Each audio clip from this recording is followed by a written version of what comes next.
a start, and I just want to make a start by saying welcome back from lunch. Thank you for all of those who are staying for this afternoon's really, really important session. And so we are now going to have our next three speakers. We're going to start with Joe and Adrian. You can see on the screens their qualifications. They were introduced by George earlier. But just as a reminder, Joe and Adrian work within the Church of England Environment Programme. Joe is the Environment Officer for Faith and Public Life, and Adrian, the Environmental Sustainable Officer, Cathedral and Church Buildings Division. Amongst other things, they both bring a wealth of practical experience to our conversations. So thank you very much, both of you, for coming to do this. And Joe, I think you're going to be first up. Hello everyone, thank you for having us. It's lovely to be here.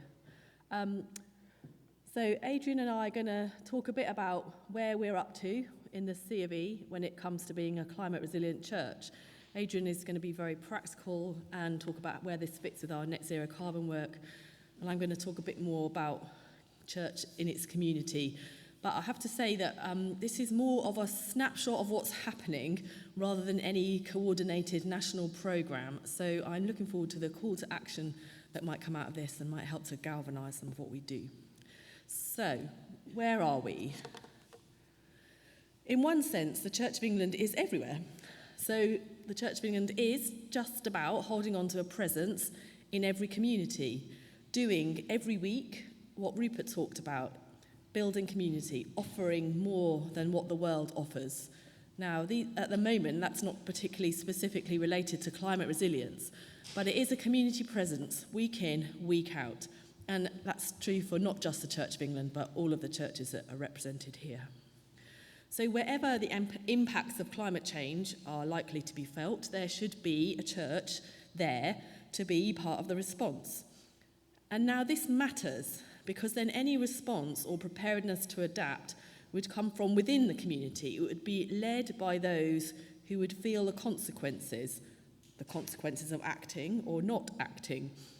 And it would not be something imposed from the outside. Local people in the local church will see and know what's happening. They will see when the river is rising or when the tide is coming in. They'll know.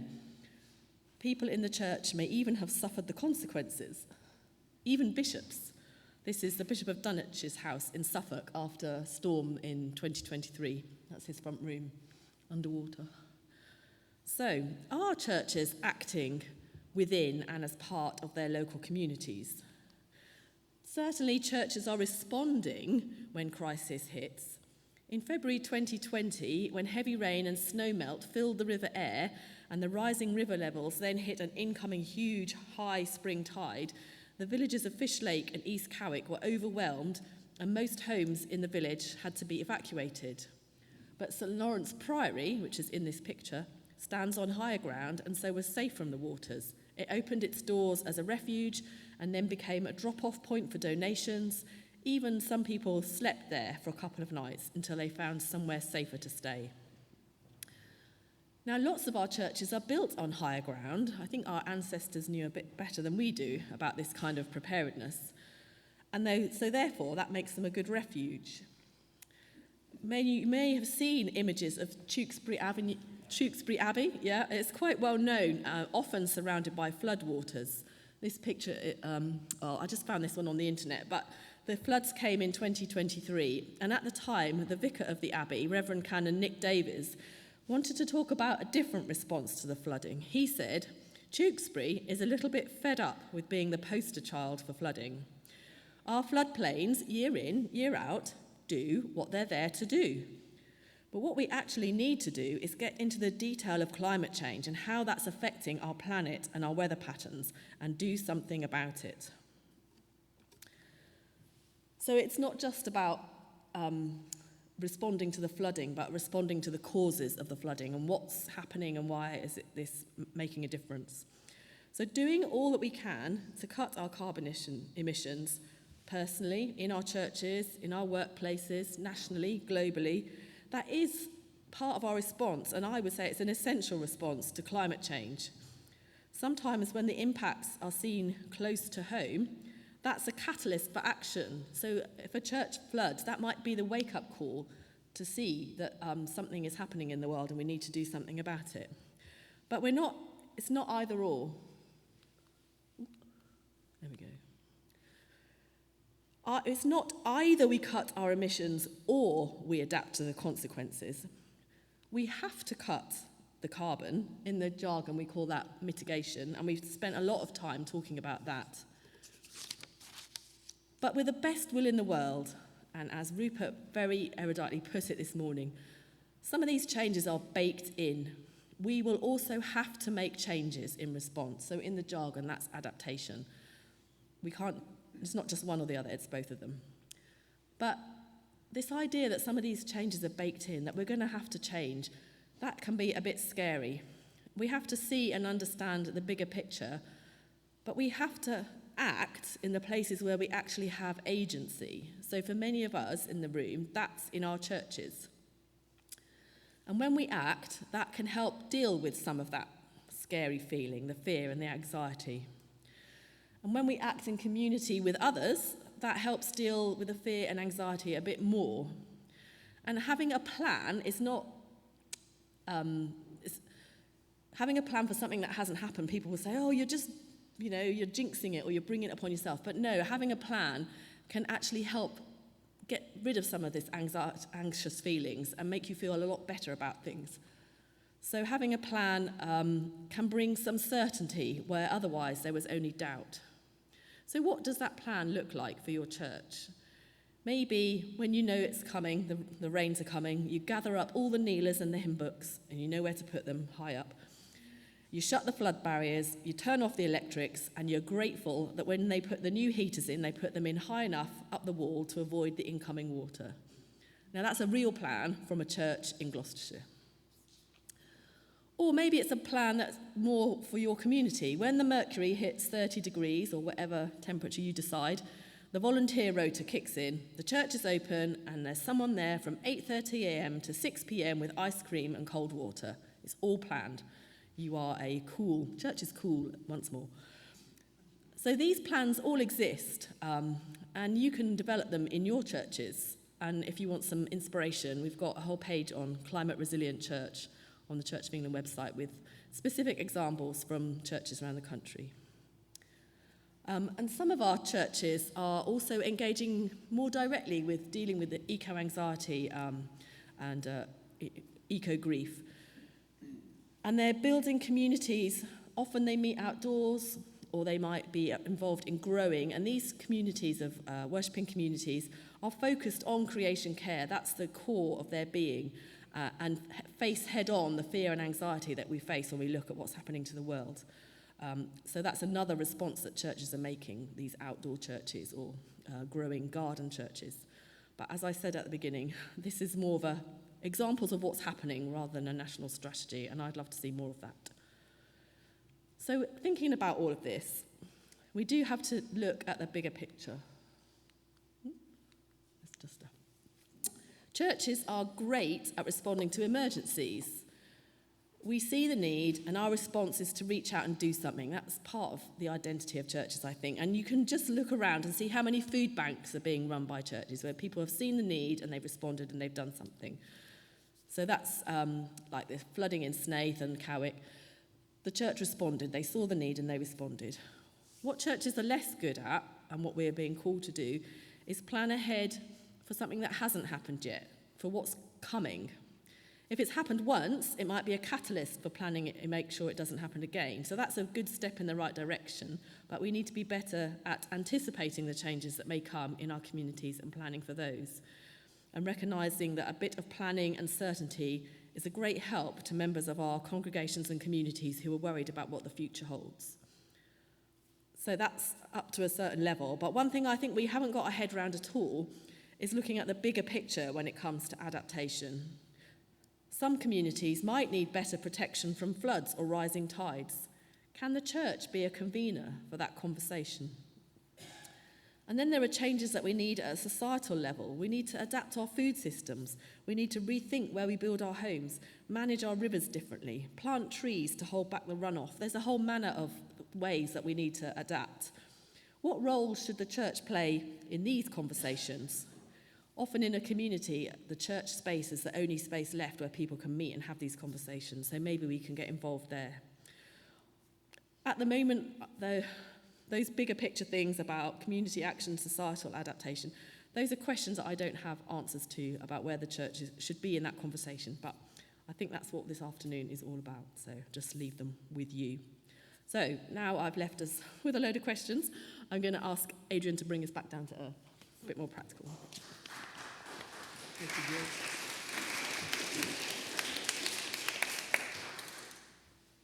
Joe and I are often referred to as the hearts and mind and the nuts and bolts. And I came out of retirement for this job because I believe I was called to be a grumpy Yorkshireman and tell people what to do to try and adapt. But one of the things I want to tell you today is don't panic. So I'm going to talk more about the nuts and bolts of what we're trying to do in the Church of England, but also trying to encourage our parishes and our other ecumenical partners. So we do work across all communities to try and align our thinking. When I say don't panic, and you'll hear a word that I will use regularly today, and that's opportunity. Don't panic, because panic will mean you will make the wrong decisions, particularly when you're looking at something as costly as a heating solution. And don't panic that we have a net zero target of 2030 and feel that you have to rush out and buy some heat pumps and some solar panels. Do the right thing first. Net zero offers that opportunity to enhance, I think, the long-term resilience of our buildings and their interiors, including those with environmentally sensitive features. And some of that panic is evident on these scenes. The top, I think, yes, you're right, roof repair. Wall painting repair before the roof repair. So that wall painting repair is now gone again. Heating, the two on the left-hand side wanted a heating proposal because their organ was always damp. Yet the gutter, the water's coming off the gutter, down into the drain pipe, onto the tarmac, running across the tarmac, and straight back into the building where the organ is. So let's think about where we're starting from. That's what we talk about in terms of not panicking.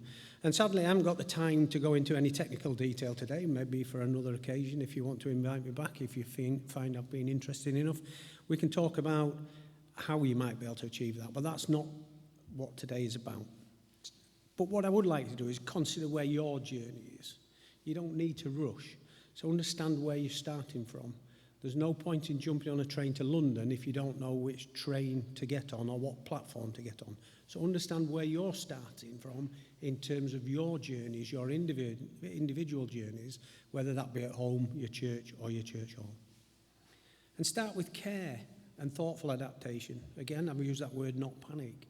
Small acts matter more than the larger things, the grand gestures. Stewardship over shortcuts avoids the sticking plaster. I often refer to sticking plasters. If you've got a thorn in your arm, take the thorn out before you put the sticking plaster on it. That's the same advice for us. So the sticking plasters are fairly evident in that. So understand where you're starting from. Dilemma or opportunity. Again, as I say, you will hear opportunity a lot. I feel we've got an opportunity. We can care for both creation, cultural heritage, at the same time as mission. So yes, I think we do have an opportunity, albeit it's wrapped up in that dilemma. So firstly, focus on maintenance, energy efficiency and climate resilience holistically.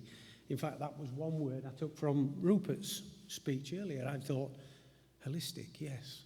Because actually we do need to think of all these components, not them in silos and in individual approaches. We need to think of everything, whether that be mission, our finance, our buildings, our heritage items within them. And we are just custodians of that heritage. So it's important to be evidence-based. And another phrase I often use is facts, not feeling. And I've done this, and I'm fairly certain there are plenty of gentlemen, and probably the ladies in here that have done it, When we've convinced our other halves we need a new car or a new coat, we create our own facts. So when we're looking at climate resilience and climate adaptation and net zero activities, let's do it based on real, genuine facts. Don't rely on the feelings. And what I mean that is, I can't afford an electrical upgrade because Mary next door at her church, it's going to cost her too much. If you assume that it's going to cost you too much, that's a feeling. At least make that inquiry and then say, yes, it's definitely going to cost me too much. Because what I am finding is quite often when we challenge those feelings, the facts are often quite different. So do not allow cognitive bias and cognitive dissonance and that kind of subconscious bias to influence your decisions. Just get with the facts and deal with them, please. And then we go on to just some of the practical things. Rainwater management. Can we get our buildings better adapted? When we do anything, can we look ahead? When we talk about adaptation, why are we just repairing the gutters? Why not we're thinking, I wonder if they got the assessment right with the volume of water that comes off them. We are seeing increased volumes. So can we actually make some adjustments now to deal with future rainfall events? We are seeing more intensive rainfall. But equally, what happens once it gets to the ground? Where's it going?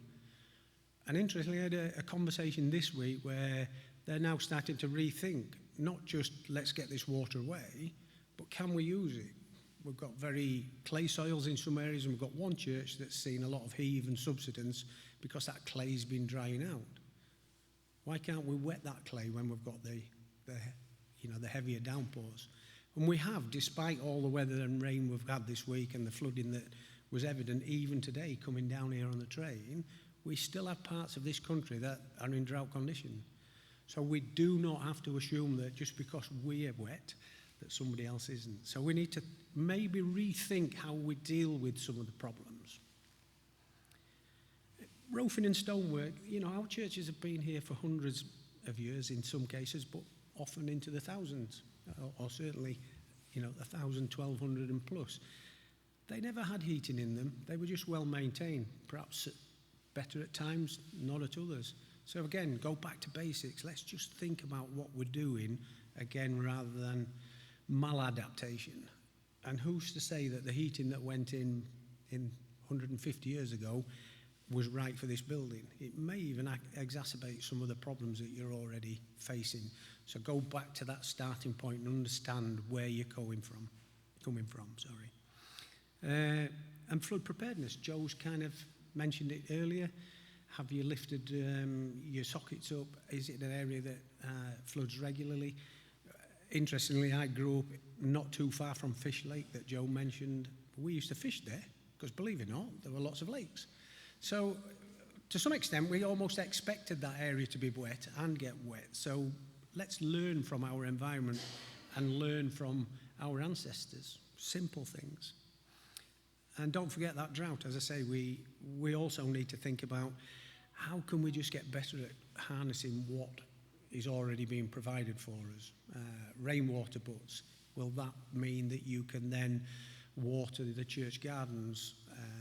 All of those kinds of little things can mean so much rather than just putting that heat pump and the big glossy Gucci PV array on. Yes, they're important, but not as important as doing the basics well.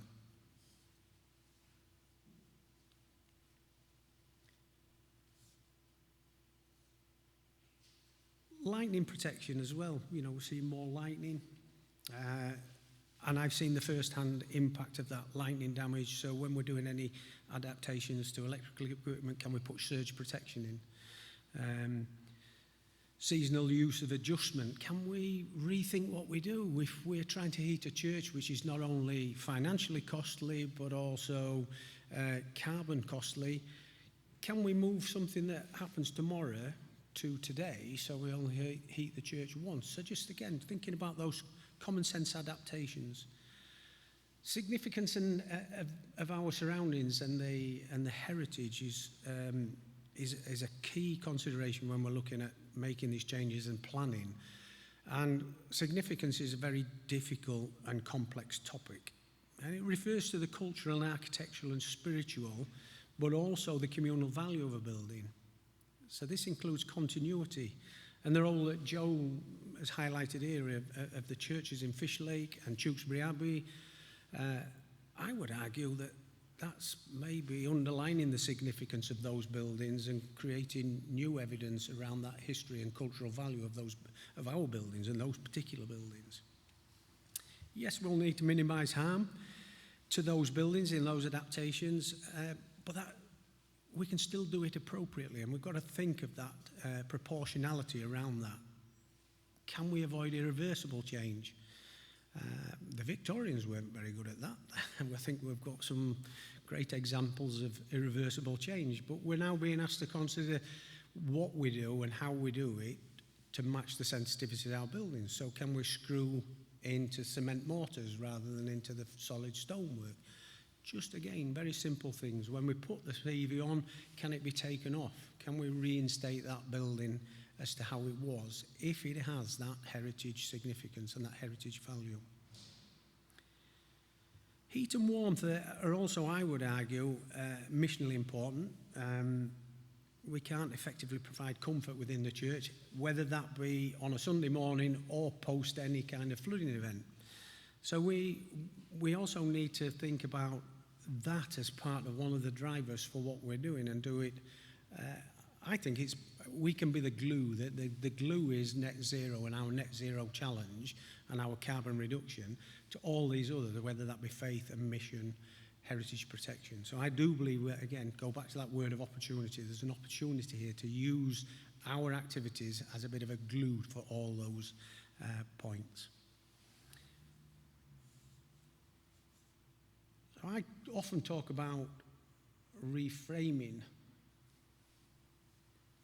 the conversation. So again, I said, instead of seeing sustainability and preservation as opposing goals, should we view sustainability and climate adaptation as a pathway to long-term preservation, not just the bricks and mortar, but for the people and our purpose?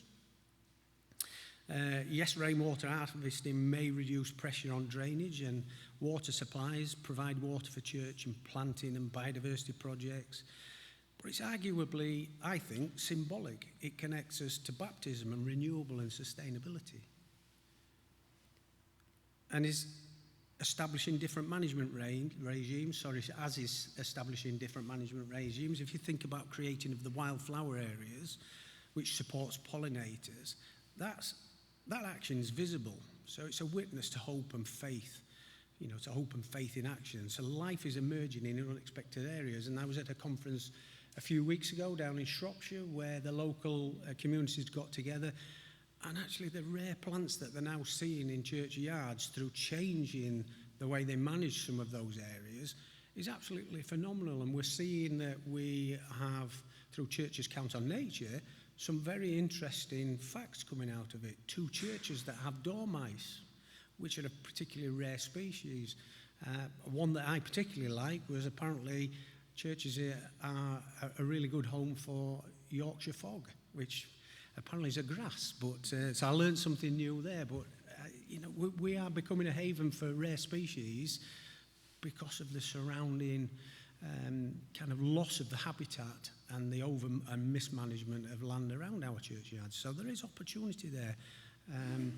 And action should be seen as self-congratulatory, not tokenistic. So don't put those tokens, those big shiny tokens on there.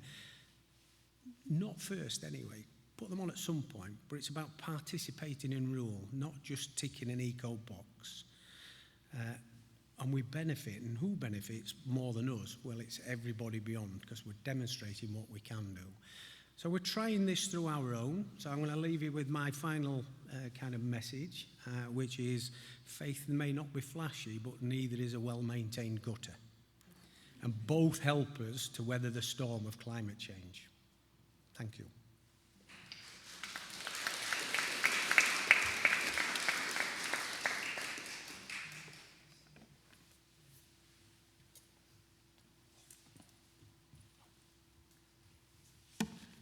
Well, there is so much to think about in that. I have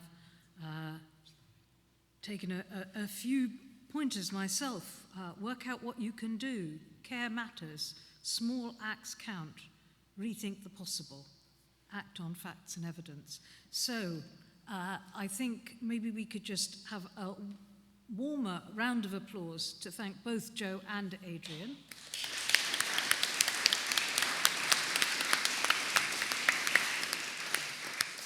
As we welcome Vanessa Elston, and Vanessa was again introduced to you by George, but I will just remind you that Vanessa started ministry in a pioneer role. She brings that to her ministry. She's a parish priest and chaplain to the Bishop of Kingston. I think perhaps most importantly, on social media, Vanessa describes herself as working for the future that requires a change of mind and heart. Vanessa. Thank you, Melanie.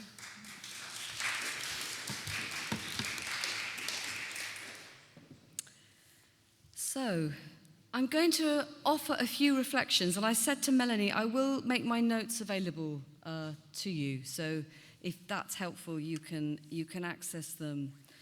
I want to offer some reflections on how we can become more intentional about resilience. Because I think that if we're talking about our commitment to profound change, so change happening at many levels, which is what we need if we're going to ultimately have a future together as a society. We need change to operate on many, many levels. But if we're going to make that commitment, growing our resilience we're going to need resilience to even do the journey. Because if we think about it, resilience is what enables us. It's our capacity for endurance, perseverance, to be able to even keep going when we're suffering. It's what keeps us going in the midst of the immensity and complexity of the challenges that we face. So I think we need to get much more intentional about resilience, perhaps even taking on some of those metaphors about being in training to run the race set before us. Perhaps some of us think we're nearer the end of that race than others, but we still need to be really taking it seriously. And I just want to start with the question and ask you, how resilient are we? And I'm going to ask that question on two levels. How resilient am I? And you can think about that on different levels. How am I resilient physically, financially, emotionally, spiritual? How resilient do you feel right now? But also, how resilient do you think the communities and churches that you're part of are? So if you were to put yourself on a 1 to 10, I'm going to ask you just to turn to the person next to you, around you, and just think about that. How resilient do you feel personally on a scale of 1 to 10? How resilient do you think your churches and communities are on a scale of 1 to 10? So just quickly buzz between you, roughly. How resilient do we really feel?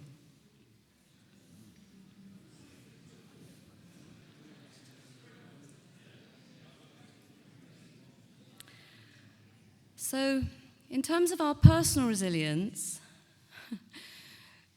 so I wonder we can get a rough sort of taste of the room. Who feels they were at the lower? So who was between a sort of 1 to 3? Anyone or anyone you were talking to in the lower end? Anyone that low in terms of how resilient? Yeah. Okay, so we have one who's sort of lower. Okay. Who was in the sort of, say, 3 to 5 area? Okay, a few more. 5 to 7 area? A few more. Anyone in the sort of 8 to 10 area? Oh, we have a few people feeling really resilient. That's really good, okay. How about our communities, our churches? Should we go for churches? So where do we put our churches? How many of our churches are in the 1 to 3, would we say? Quite a few. How many in the 3 to 6 area? Okay. How many in the sort of above 7? Oh, interesting. Okay. So none of us are probably at the top end of these things. We've all got a way to go until we're feeling perhaps resilient. But I'm going to talk about two sides, the personal and the communal. And when I was thinking about, well, what really enables resilience, I think ultimately it is relationships. Like God has made us as relational beings. None of us are made an island. So I think that cultivating relationships of trust is absolutely core to resilience, because that's the fabric within which anything can happen. It's the foundation on which everything happens, are relationships of trust. It's the core work. And as Christians, we might want to start with the core relationship as being our relationship to God. That is, you could argue, the foundation for our spiritual resilience, both as communities and as individuals. How much do we really trust God? Particularly, how much do we trust God in a world that seems to be falling apart? And I think we need to reflect honestly on that, on how sometimes it is really difficult to know where our trust is. How can we trust God when so much is going wrong? When our churches are sometimes small, they're struggling. Sometimes we're struggling even to survive as a church, let alone be the answers that we would like to be for our communities. There's something really deep here about thinking and reflecting. How do we understand God to be with us in difficult times? Do we really trust that God, not that necessarily we won't go through difficult times, but that God will be with us and give us what we need? I think that's a foundational thing to reflect on together. And then when we think about being intentional about personal resilience, I'm going to give you 5 questions. And again, I'll make these available as perhaps something you can take back to your churches to reflect on together. And the first question is, who am I becoming? Who am I becoming? Because I think we're all being called to some extent to step into leadership. We're all being called to step into agency, which is leadership. We can't be waiting for other people to do it. Yeah? We have to be willing to step up and step into these roles, this more active position. But if you want to be a leader, you have to be a real human being. You yourself, it's a bit what Rupert was referring to this, but we need to have done this inner work if we're going to be able to be leaders who can make significant interventions, who people might want even to follow or to be guided by. And so I think, who am I becoming is a core question. And there's something here about us really attending to our own inner life, isn't there? I thought it was really helpful when Rupert said we cannot separate public service and civic engagement from our inner journeys. The two are absolutely inseparable. So we do have to think about what are the practices that we are engaging in that enables that deeper ongoing formation. They're not a secondary thing. What is our rhythm of life? And if we think about an image of a tree, the roots, this is the unseen part of us, if you like. It's the non-visible. And therefore, often in our society, it gets very little attention because it's no clear outputs on the inner spiritual life, It's not really, it hasn't been valued and attended to nearly enough, which means often then we don't act very well and we're not very good at making the right decisions and being the leaders that are needed for this moment. We have a terrible dearth of leadership in our societies in the West. We haven't got the leadership we need for this moment. In some ways, this crisis is a crisis of leadership, because way back we should have had leaders 30, 40 years ago who were prepared to tackle the difficult questions, and they just weren't. And I would say a large part of that was they didn't have the spiritual depth that was needed for the moment that we're in. So let's really take this on board, that within our Christian tradition, we have incredible resources here. We have the gift of God's Spirit, the Holy Spirit, to help us to grow. So this invisible idea of roots going down, let's just think about what will nourish us, what will sustain us, What will ground us deeply so that when the storm comes, we won't break? What's nourishing us? Where are our roots? So that's the first thing. Who am I becoming and what's nourishing my formation? And the second thing is, what is mine to do? What is mine to do? Because when you're facing a plethora of issues, sometimes it can literally be overwhelming. We suffer massively from overwhelm from the news, all the things that we can't do. Yeah, we're all so aware every day of everything we can't do. So I think it's absolutely critical that we learn this spiritual discipline of discerning our vocation. What is mine to do? And it's not just an unreal discernment, it's what's possible, what are the possibilities, what are the opportunities in front of me, and what is mine to do, and then being really focused on that, not letting ourselves be distracted. And sometimes that means counterintuitively slowing down. Sometimes it means doing less in order to do that work of discernment. What is my core vocational question that I need to come back to weekly, monthly? Am I doing what God has called me to do in this moment? And then the third question is, what are the relationships I need to tend and cultivate? And I'm particularly aware of this because I've just recently taken on this role as a vicar. And I'm really aware there's a massive part missing in my resilience, which is I need a small group that I can be open and vulnerable in on a regular basis, like my inner circle. But I think we all need those spaces of trust, openness, and vulnerability. It's like a little circle where we can be open, accountable, but also engage in that deeper listening together. We're not just, as I said before, we're not just individuals. We really do need each other to sustain this journey. So where are my places where I've got circles with others of deeper listening and attending? Because like I said, our age is very shallow and superficial, and we need to intentionally cultivate spaces together for that deeper listening. Am I doing what I need to be doing? How's my deeper formation happening? We need to learn to do that together and to listen to one another. There are some simple practices here where everyone in the circle has, say, 10 or 15 minutes, and that we just listen to each other deeply. Something as simple as that practice can be tremendously resourcing and sustaining.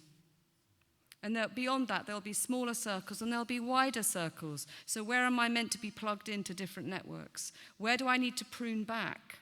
So it's trying to be really more intentional in our lives than perhaps we've ever been.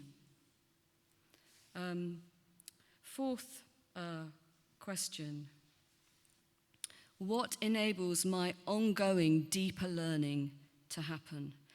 Where am I stuck? Where do I need to go to learn new old ways of thinking? What's changing me? This is a time for really learning. The church desperately needs to become a learning community. We haven't always been good at that. But, there's lots of learning outside of the church that we can draw on. I just spent 3 days at an Art of Hosting conference. Incredible thinking, particularly about how you convene conversations, how you bring people together, how you think about designing a bottom-up process for a more collective intelligence to emerge. There is skills and learning beyond the church that we can draw on. So I think keep asking that question, what's going to enable my ongoing deeper learning? And then the fifth question, where am I actively waiting for emergence? And emergence is that sense of what might happen that's beyond my control, not something that I can engineer, but where am I open and actively waiting for something to happen beyond my instrumental control? And that is often quite a prayerful space, and it's that sense of being open to the signs of the kingdom. Where is my God? What might bubble up? Because we're not going to make it all happen in a direct command structure. We have to be open for what is emerging and to be attentive and waiting and giving that space. Because the old model of modernity is all about control. We've lived in an incredibly controlling culture. And part of what we need to learn is to let go and see what's happening, what's emerging. How can we become much, much more spiritually attuned and attentive? So that's 5 things for personal resilience. And just thinking a little bit about communal, I've got 5 minutes. I just want to say that information on its own doesn't work. Telling people what to do often doesn't work. It hasn't worked in the climate movement. We've had the climate science for so long. It hasn't worked. Some of us have done a few changes, but we definitely haven't seen the kind of massive shifts in our economic organization that we need, the deep changes that we need. And I think, so we need to learn an approach that isn't just giving people information, but it's more what I've been learning about. How can we become better at opening up conversations with others? How can we be better at convening gatherings where people are going to feel that they are participating rather than being told to? I think it requires a shift, a really big shift in how we approach things. And we realize that just telling people stuff doesn't work. So we've got to become much more relational and much more participative in how we approach things. And I think we need to really pay attention here around what's going to sometimes, before we can even get to the stage of being able to act on a project together, we've got to do some fundamental kind of weaving of the fabric of our society we need to do some repair work. And that, the church can be really good at that. So it's like, where can we just have meals? Where can we just build up a sense of people knowing each other? So I think it's paying attention to the very fabric of relationships alongside what we might do together. So we have to become those who are really good at preparing the soil and if you like, repairing that very deep relational fabric that's often got so torn apart in various ways in our society. And I think we need to ask ourselves, where is the gift economy happening in my community? We've got a very clear monetary economy happening, but there's another economy that's always been part of societies, and it's called the gift economy, and it doesn't involve money, but it does involve a real reciprocity. Where is gift happening? Where is sharing happening? And how can we be part of growing the gift economy? Because that's the economy we're really going to need when this economy goes down. So where is the gift economy happening? Where are people spontaneously volunteering and giving of themselves?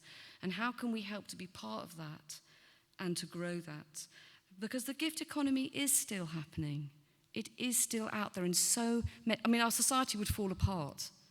It happens very obviously in families and friendship networks, but it also goes beyond that. So we as the church need to be hugely looking out for where is the gift economy happening in our local communities, and how can we be part of building and growing that sense of giving and receiving without money being exchanged.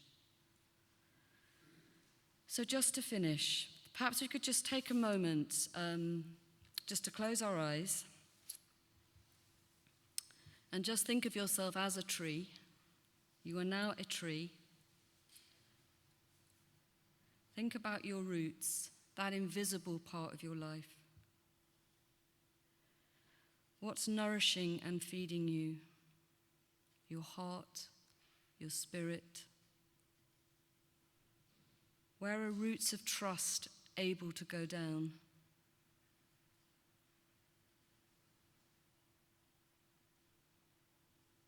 And if you think about your trunk, which in this image we're going to think that's your core purpose, that's your vocation, that's the thing that's yours to do. How is your core strength in that trunk? How intentional are you about growing that core strength? And your branches that are reaching out, your gifts, yes, you have them, your skills, you have them, your capacities, and the potential fruit on those branches. Where can you perhaps sense where that fruit might be growing, might be possible?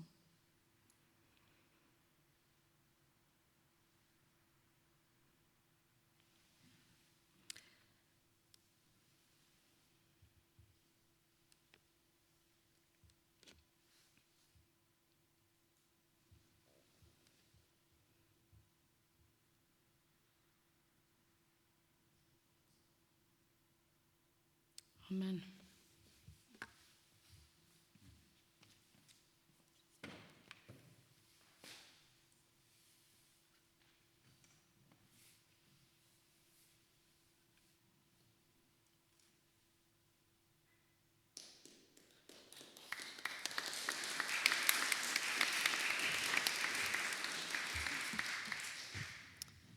That was so powerful. I thought I'd give us a moment or two to sit with it. Vanessa, thank you so much. There is so much for us all to think about, some of which we will take home with us, and thank you to Vanessa for offering to provide us some questions to think about over time. But some of you may have questions now. Thank you so much, by the way. I wondered how, I know from experience that talking about these difficult things can be a great way to empty a church. And depending on the denominations and the beliefs and values they espouse, some people, and the nature of their congregations, some ministers are very loath to engage on these issues. How can we help them as faith leaders to do what they need to do to support their congregations and to realise that by not ducking these issues, this is how we love one another? What can we do to encourage and support them to take that brave step and risk losing some people? So my approach is that I think this is just part of renewing the life of the church. I don't consider this as an issue, because I think it's so core that it's not something that I might speak about on one occasion, but it really is about how we understand the gospel in this moment. And there are so many things that are so obviously not working now in our society. I don't think we can avoid addressing these things.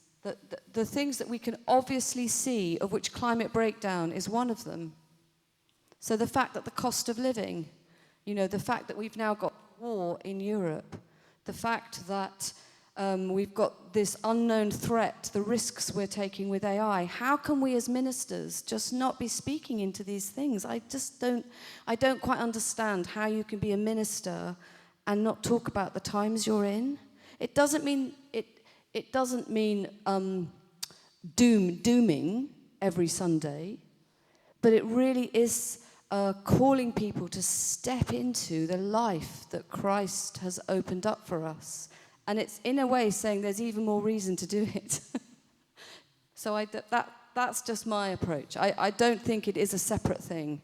But I think one thing is, like in my church, I'm very aware that I took on a church that is struggling to survive. So in terms of my focus, I am trying to just get us to a point where we can sustain our life so then we can serve our community better. But sometimes you have to have a certain focus at a certain time. So we're not ready yet to take on huge projects because I've got to get the church to a little bit of a healthier place. Yeah. Can I just ask if Adrian or Joe, you have anything to add to that from the Church of England perspective? She said, do I have anything to add from a Church of England perspective? It's not particularly a Church of England perspective, but I think for all of us, I think the answer to Kat's question is, what is it that your congregation is worried about? What are their fears and their anxieties? Because there will be things that concern them. And a bit like what Vanessa said, there's no way that they're not connected with climate change some way along the line. There'll be things, the threat to the local park, or anxieties about children's futures, grandchildren, that kind of thing. There's a way in. People are concerned about this consistently across the political spectrum, across the financial, economic spectrum. People are concerned about this. So there's going to be a way in. What is it that people are worried about? What are their anxieties? What do we need to address as a community, living together, building a family, that kind of thing. It's not very C of E, but... I was just going to go back to my one word that I often repeatedly said, actually, is opportunity. Is there an opportunity in these conversations to actually, something I've reflected on more recently is when we're talking to people, particularly in the climate activist world, are they really just subconscious Christians? They may not have an active faith and be within our churches, but they're doing it for the right reasons, but may not realise it. So can we bring them in? Can we actually grow mission and grow our churches through that? Yeah, I would just add, adverting back to part of what I said when I said it's about being relevant to the coming world. And it's about recognizing that there is almost certainly an important opportunity here to, if you will, evangelize and revive, because people are going to be more and more hungry for this kind of thing. Yes, I think it is also about recognizing that this is really core to our Christian faith and being very clear that this is our calling in the present time. I think there's another question waiting.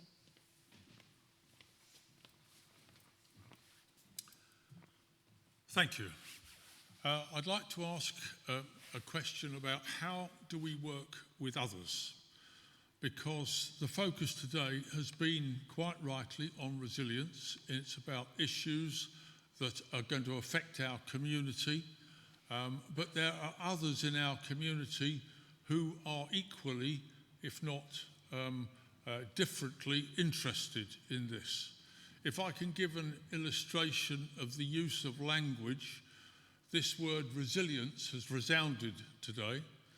I had a meeting with our local council who are now under instruction from DWP to change the whole emphasis on what was called the Household Support Fund to now the Crisis Resilience Fund, and that will start next April.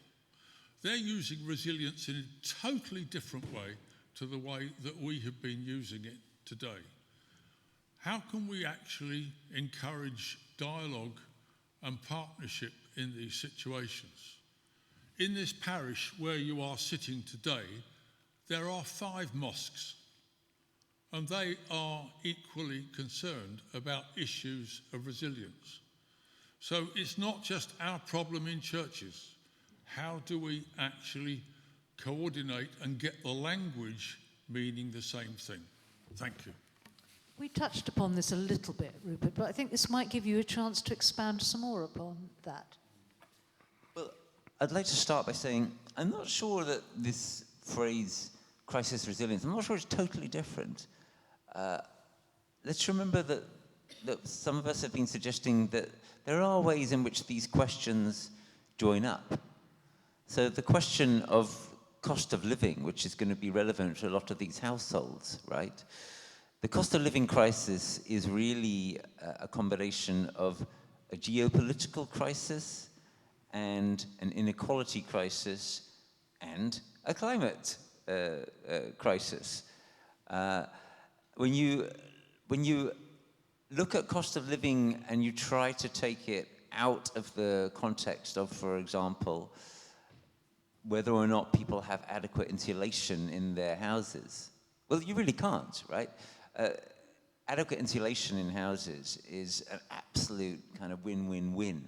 It's good from the perspective of not heating the sky.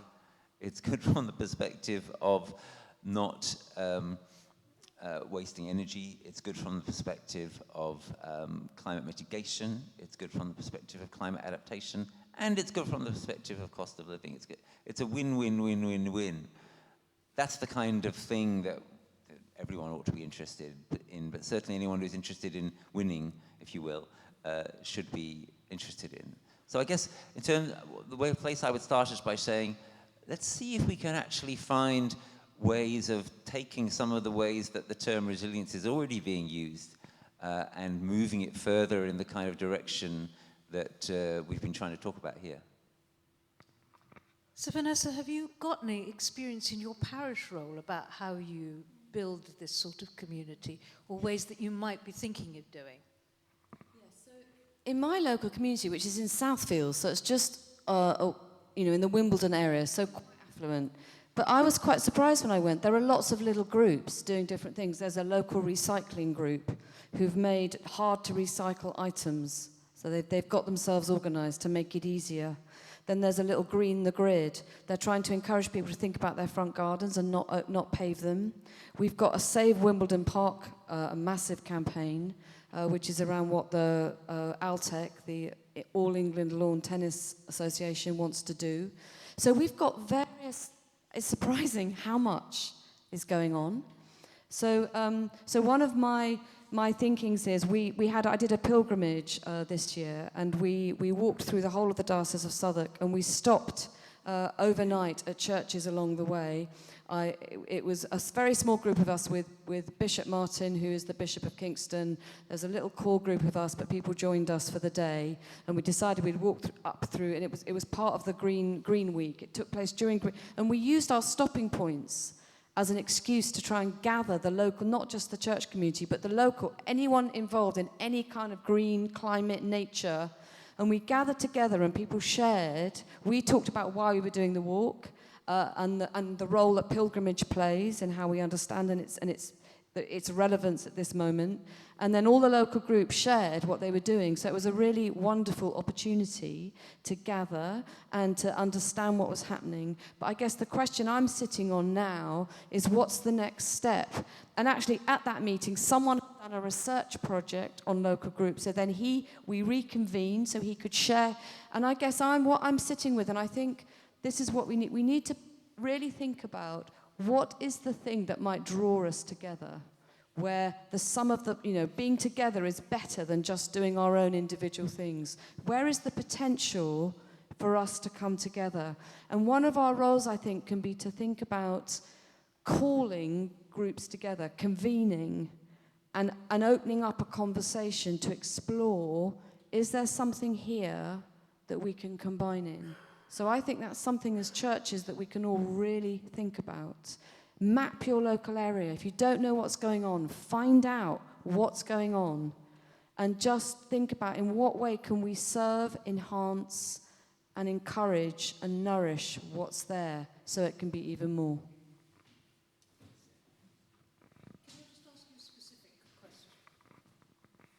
I just wanted to ask Joe and Adrian a specific question, because I'm sure you've got some general points that you can weave into this. On a more institutional level, what could the Church of England, particularly in the environmental programme, offer in this context of bringing together a wider society beyond the church?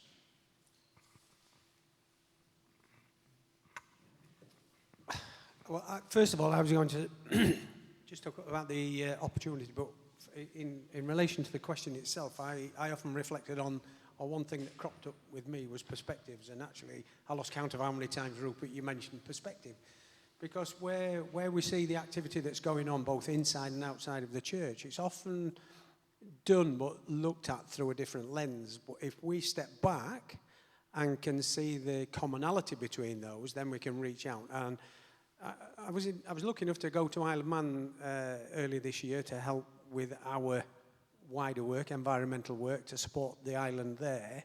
And what crossed my mind is how much more ecumenical they are, because it's such a small group of people, a relatively small island. They're almost forced to work together because they're all part of that same community. So what I found is much more coordinated work.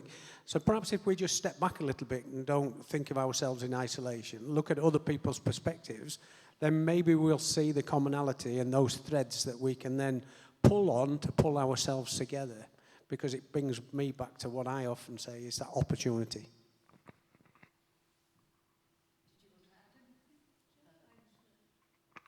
I was just thinking about, not quite at a national level, but certainly at a diocesan level, most bishops will have a relationship with their local politicians, a local council, whatever other community groups, with the other local faith leaders.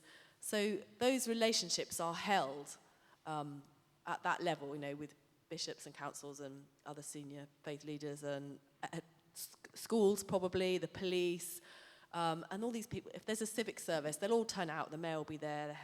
So those relationships are held at that level. But unless your bishop, and this is very CB, knows that environment and climate change is, they're not all, despite our best efforts, on the same page. So if you can have a conversation with your bishop and ask them to be engaged, if we all have Bishop Martin as our bishop, so those conversations can then happen, because the council will have a responsibility for cutting carbon, but also stopping flooding and helping, making sure social housing homes are warm. They will, and if they know that the church is on board, then, that's a really good way in. So if you can have that conversation at that level and bring environment into that conversation, because that's where the relationships are held. So you can try and have a way in there. I don't know if anyone else to ask a question, if they wanted to come up to the microphone. So I think we'll need to make this our last question. Did you want to come up, Howard?